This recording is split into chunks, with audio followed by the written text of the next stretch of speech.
কি যে ভালো লাগছে, 2 মাস হয়ে গেছে, তোমাদের এত মিস করি। আন্টি আমরা অনেক মিস করি। আম্মু তো অনেক বলে আপনার কথা। অদিতি ও কোচিং এ গেছে, এখানে একটা কলেজে ভর্তি করে দিয়েছি। কলেজটা ভালো খারাপ না। আর একটা বই ছিল আমার কাছে। আন্টি হোটেল অরণ্য আছে না, ওইখানে আমি উঠেছি 302 নম্বর রুম।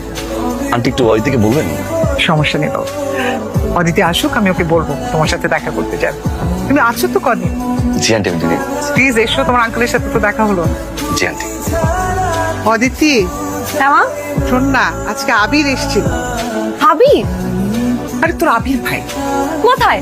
তো চলে গেছে, ও এসছে ইউনিভার্সিটি এক্সকারশনে, কদিন থাকবে।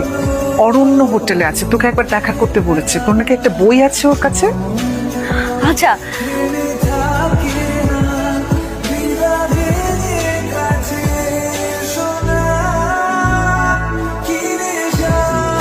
তুমি আবির না? আন্টি আসসালামু আলাইকুম।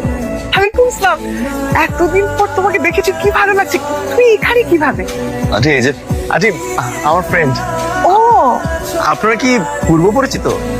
হ্যাঁ, আমরা ওদের বাড়িতে ভাড়া থাকতাম। আপা কেমন আছেন? জি আন্টি ভালো আছে, আপনি ভালো আছেন? ভালো আছি বাবু। বাহ, তাহলে তো ভালোই হলো, আত্মীয়তাটা আরো স্ট্রং হয়ে গেল। লিটারেলি আমি একটা ফিল্ম দেখছি নিজের চোখে। আবির ভাইয়ের যে অদিতির জন্য সেই আগের মতোই টান আছে, আমি কল্পনাই করতে পারছি না। মানে